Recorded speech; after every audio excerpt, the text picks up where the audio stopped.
Buenas, buenas, ¿cómo están? Yo soy Faka. A lo largo de la historia, los eclipses han causado admiración y temor.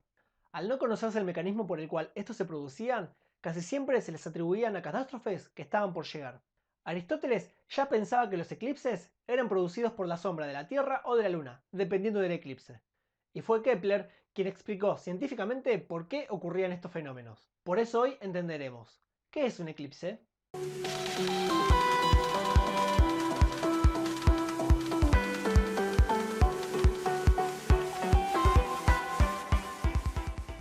La palabra eclipse proviene del griego, que significa abandono, indicando la ausencia del sol o la luna en el cielo. Un eclipse se produce cuando un planeta o una luna se interponen en el camino de la luz del sol. Acá en la Tierra podemos experimentar dos clases de eclipses, eclipses solares y eclipses lunares. En ambos casos, el sol, la Tierra y la luna deben estar perfectamente alineados, y es por esa razón que son eventos que no ocurren tan seguido. Un eclipse lunar es aquel que sucede cuando la Tierra pasa directamente entre la Luna y el Sol, causando que la sombra de la Tierra producida por la luz del Sol se proyecte sobre la Luna. Para que esto ocurra, se requieren que los tres cuerpos celestes se encuentren en una posición de línea recta. Cada año se producen entre 2 y 7 eclipses lunares, y aunque son más frecuentes que los eclipses solares, no ocurren cada vez que hay luna llena, ya que se necesita que la Tierra se ubique físicamente entre el Sol y la Luna, de modo que todos los cuerpos se sitúen al mismo tiempo en el mismo plano de la órbita. Como vimos en un video que dejo por acá arriba, la Luna tarda aproximadamente 28 días en dar una vuelta alrededor de la Tierra. Entonces, si tarda todo ese tiempo, ¿por qué no vemos un eclipse todos los meses? El plano definido por la órbita de la Tierra alrededor del Sol se llama eclíptica. La órbita de la Luna no está alineada con el plano de la eclíptica, sino que está inclinada unos 5 grados con respecto a esta. Los puntos donde la órbita de la Luna cruza la eclíptica se llaman nodos lunares, y es en ese momento cuando se producen los eclipses, cuando la Luna pasa por un nodo lunar alineado con la Tierra y el Sol. El tiempo y la duración de un eclipse lunar depende de la posición de la Luna respecto a sus nodos orbitales. Para conocer los tipos de eclipse lunar hay que entender los diferentes tipos de sombra que produce la Tierra sobre la Luna. Al ser más grande el Sol, la Luna provoca dos tipos de sombra. Una en forma de cono más oscura que se llama umbra, que es la parte donde la luz es completamente bloqueada, mientras que la penumbra es la parte en la que solo una porción de luz es bloqueada. Un eclipse lunar total ocurre cuando la luna en su totalidad pasa a través de la sombra umbral terrestre. En otras palabras, la luna entra por completo en el cono de la umbra. En el eclipse lunar parcial, solo una parte de la luna entra en la sombra umbral de la Tierra, y por lo tanto, la otra parte se encuentra en la zona penumbral. En el eclipse lunar penumbral, la luna solo pasa por el área de la penumbra. Es el tipo más difícil de observar, ya que la sombra sobre la luna se muestra bastante sutil, precisamente porque la penumbra es una sombra muy difusa. Durante los eclipses totales, la luna se torna roja, lo que le dio ese nombre popular de luna de sangre. Este fenómeno se produce porque al no recibir luz del sol, la luna solamente recibe cierta iluminación refractada en la atmósfera terrestre, lo que le da este color rojizo. Y es exactamente por el mismo motivo que se ven rojos los atardeceres. El dramatismo de este color ha generado una gran cantidad de especulaciones y profecías a lo largo de la historia. Durante el segundo viaje de Cristóbal Colón, él y su tripulación se encontraban en el norte de Jamaica, donde empezaban a ser vistos con desconfianza por los nativos que se negaban a seguir compartiendo con ellos sus alimentos, lo que puso a Colón y a su gente en serios aprietos. Colón había leído en un documento científico de la época, que incluía los ciclos lunares, que próximamente habría un eclipse en la zona, y aprovechó la oportunidad. Queriendo mostrarse como superior para tener influencia sobre los nativos, los amenazó con hacer desaparecer la luna la noche del 29 de febrero de 1504. Después de ver que había hecho desaparecer la luna, los nativos le suplicaron que la regresara a su forma original, lo que obviamente hizo unas cuantas horas después, cuando el eclipse terminó. De esa forma, Colón logró que los nativos siguieran compartiendo su comida. A diferencia de los eclipses solares, que solo se ven en una franja muy limitada de la Tierra, muchas personas pueden ver los eclipses lunares. Lo único que necesitas es estar en el hemisferio que es de noche, mientras el eclipse se produce. Los eclipses solares son eventos que suceden comúnmente 2 veces al año, ya sean anulares, parciales o totales. Sin embargo, los totales a veces se presentan una vez al año, e incluso puede ser que pasen más de 12 meses hasta ver uno. Lo que sí es un hecho es que un eclipse de sol total puede verse en un lugar específico del planeta aproximadamente una vez cada 360 años. Es decir, que quizás desde tu ciudad solamente puedas ver un eclipse de sol total en tu vida, o quizás ninguno.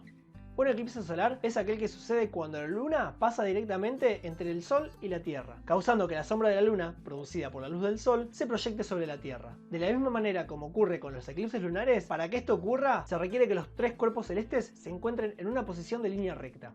En un eclipse parcial, como su nombre lo indica, la luna cubre de forma parcial el disco solar, de manera que una parte del sol luce oscura y la otra totalmente brillante.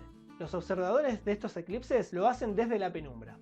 La órbita de la Luna alrededor de la Tierra no es un círculo perfecto, sino una elipse. Por lo tanto, la Luna a veces se encuentra más cerca de la Tierra, en su perigeo, y a veces se encuentra más lejos, en su apogeo. Si la Luna está más lejos de la Tierra durante la fase de luna nueva y se encuentra en la posición adecuada para que se produzca un eclipse, el tamaño aparente de la Luna no será lo suficientemente grande para cubrir todo el disco del Sol. Cuando esto ocurre, se llama un eclipse anular, debido al aparente anillo de fuego que se deja observar. En las zonas próximas al eclipse anular se ve un eclipse parcial. El eclipse total es el más esperado y el más fascinante de todos. Cuando la luna nueva cubre la circunferencia solar debido a que se encuentra más próxima a la Tierra, o sea en su perigeo, se puede observar la corona de la gran estrella, ofreciendo un espectáculo sin igual. Fue un experimento realizado en el momento de un eclipse total de Sol el que probó la veracidad de la teoría de la relatividad de Einstein. Según la relatividad general, la fuerza de gravedad es un efecto causado por la curvatura del espacio-tiempo. Un cuerpo inmenso como el Sol, por ejemplo, distorsiona el espacio-tiempo a su alrededor y hace que otros objetos menores tengan que seguir esta distorsión. Incluso la luz de las estrellas, en su camino hacia la Tierra, tiene su trayectoria alterada cuando pasa cerca del Sol. Por eso, si las estrellas pudieran ser vistas durante el día, estas parecerían un poco más alejadas del Sol de lo que realmente están. Los cálculos de Einstein preveían un desvío de la luz 2 veces mayor que el que se preveía de acuerdo con la teoría de Newton. Para probar la teoría, sería necesario fotografiar estrellas cerca del Sol y luego tomarlas en el mismo lugar por la noche. Después, medir su posición en el cielo en cada momento. El 29 de mayo de 1919 amaneció nublado, pero alrededor de un minuto antes de la cobertura total del Sol, el viento alejó las nubes y los investigadores tuvieron cerca de 4 minutos para hacer 27 fotografías del cielo, mostrando las 12 estrellas que planeaban observar. Un mes más tarde, los científicos fotografiaron las mismas estrellas, exactamente en el mismo lugar del cielo, solo que por la noche. Ya tenían lo que necesitaban para poner a Einstein a prueba.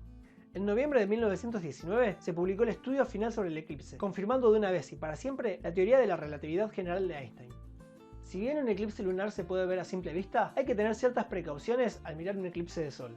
Un eclipse de sol nunca debe observarse a simple vista. En la fase principal, que es cuando la superficie solar está totalmente cubierta, es cuando podría verse sin protección. Sin embargo, calcular mal el tiempo de observación es muy arriesgado, por lo que no se sugiere mirar directamente un eclipse solar en ninguna de sus fases. Cuando los astros se mueven como parte de su trayecto natural, el desajuste de posiciones hace que súbitamente la luz del sol vuelva a asomarse por uno de los extremos, y no hay tiempo para esquivar esa luminosidad. Llega tan repentinamente a la vista humana que causa daños en los ojos, muchas veces irreversibles. La ceguera total es muy posible. Cabe mencionar que la duración de todo el fenómeno puede ser de más de 2 horas, incluso hasta poco menos de 5 horas, dependiendo del tipo de eclipse. Pero en un eclipse total, el punto de bloqueo total del Sol tan solo dura entre 2 y 7 minutos, es decir que solo entre ese tiempo se percibe la oscuridad total. También hay que desmentir ciertos mitos alrededor de los eclipses solares, ya que estos fueron apareciendo sin explicación científica, pero con los testimonios suficientes para hacer de ellos algo muy probable. Por ejemplo, los animales se comportan de manera descontrolada. No es que los animales actúen sin control, sino que este cambio súbito de luz hacia la oscuridad y viceversa hace que los animales diurnos y nocturnos modifiquen su ritmo para adaptarse a lo que sucede en su entorno. Durante un eclipse solar total, podríamos ver a las aves yendo hacia los árboles para descansar o a los animales nocturnos salir a buscar comida. Esto es, porque la oscuridad les está indicando que sus actividades deben concluir o comenzar.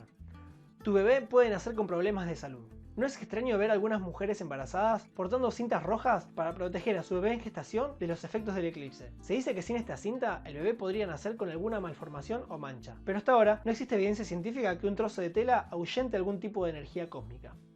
Podés bajar de peso. Esto es cierto, pero no para siempre. La fuerza gravitacional puede hacer que perdamos 500 gramos, 700 gramos o incluso hasta 1 kilo de peso. Pero esto volverá a la normalidad cuando los astros se separen siguiendo su trayectoria. Y hasta acá el video del día de hoy. Si les gustó, dejen un like, no se olviden de suscribirse si todavía no están suscritos, aprieten la campanita que les avisa cada vez que subo nuevo material, déjenme en los comentarios de qué les gustaría que hablemos en algún próximo video. Muchas gracias por ver el video y nos vemos la próxima.